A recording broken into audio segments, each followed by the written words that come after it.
So what is one of the reasons we should go green? Well, the first one should be, well, to save green.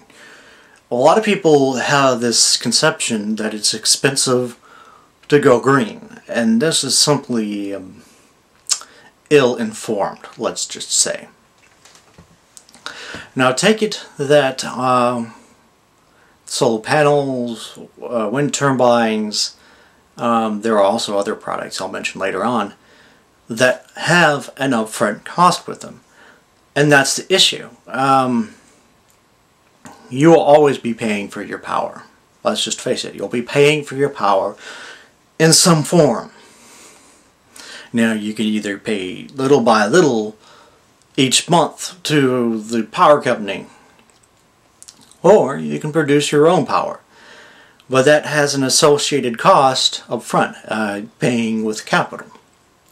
Well, as it turns out, some solar panel systems can actually work for 35 years. So they have a good lifespan to them. So how long does it take to pay off a solar panel system? 5 years. They pay themselves off in 5 years. So not only you get the first payment, which pays everything off, it will pay itself off another additional 6 times before you have to get another system. So to say this is somehow more expensive is completely bull jive. The power that it takes to create a solar panel, the panel produces within a year to 17 months. Okay? And so this is very sustainable. Now some might say silicone panels are they do have a lot of heavy metals and associated with making them, but there are different forms.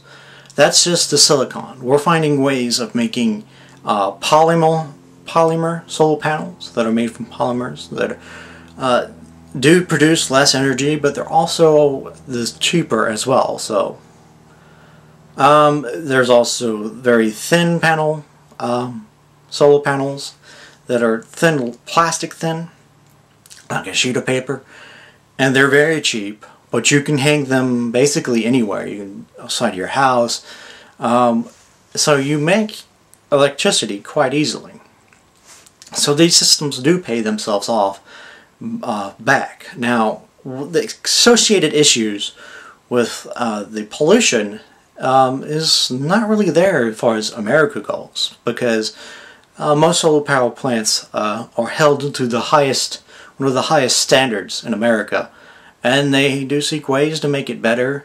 These chemicals are not released into the wild like, oh, say, China, which they're trying to make a whole bunch of solar power plants, and they end up ruining their own environment. So they're trying to do something for profit and not really thinking ahead about the future.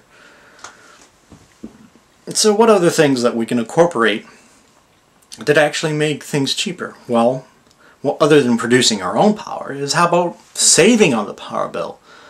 Now, most people insulate their homes with fiberglass.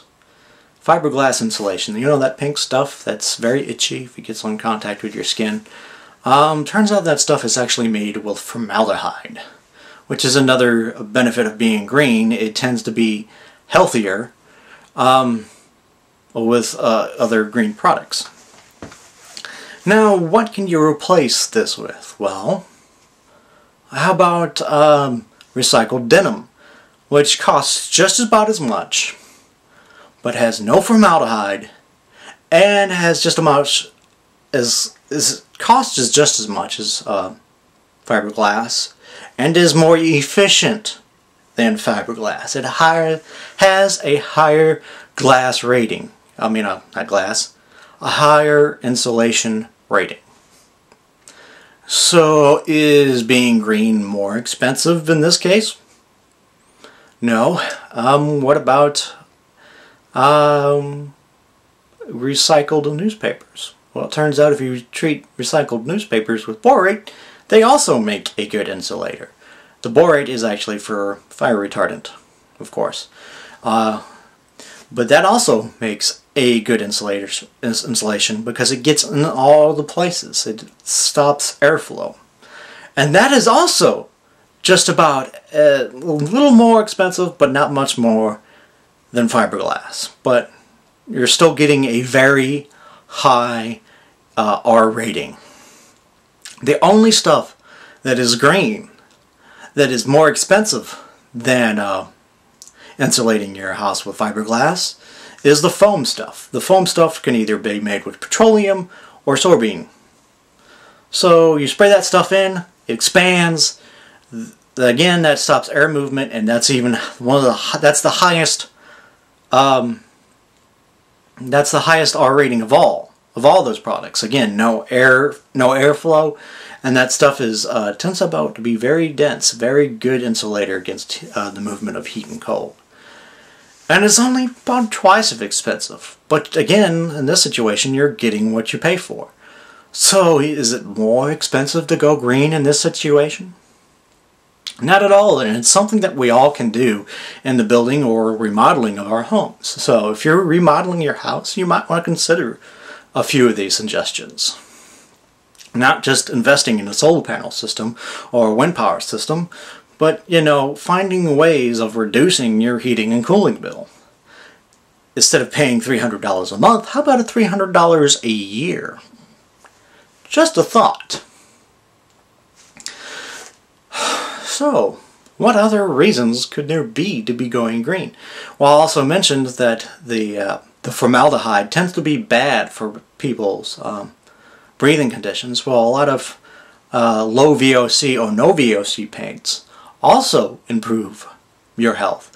Turns about those who consider green remodeling and they do this, their air quality actually tends to be better than it is outside the house. Think about that. Better indoor air quality. VOCs have been linked to headaches and dizziness. It hasn't been proven yet, but there's possible links between VOCs and cancers as well. So this is something you might want to consider instead of just using the run-of-the-mill paint. You know, ask if it has low or no VOCs. Now, what a VOC is a volatile organic compound, and it sort of, as the paint dries or as you get that new plastic and you smell it, you know, that new plastic smell, that's the off-gassing from VOCs. That's the smell. So if you're putting out paint and it doesn't really smell at all, then that's a low or no VOC paint. And normally they advertise that though, so you want to read the label. So as far as this goes, going green actually benefits us twice in the improvement of our health and the improvement of our wallets, of course. That's always important. Another way, a little addendum here, there's another way to actually reduce your heating bill. And that's heat pumps, geothermal wells. As you go below a certain depth in the Earth crust basically maintains an even temperature. So as a result, you can basically use a heat pump that will pump that temperature back into your house. Now, if it's in the summer, it's going to be about roughly 55 degrees. So it cools your house, making your heating bill lower. But if it's in the winter, where it's, you know, 30 degrees or even lower outside, then that 50-degree temperature will reduce the need of heating the house. So there's a whole bunch of different ways of saving on the energy bill, either by producing your own or by saving on it. So there are no ends as a personal measure as why to go green. So that's just a few things to think about. So stay tuned.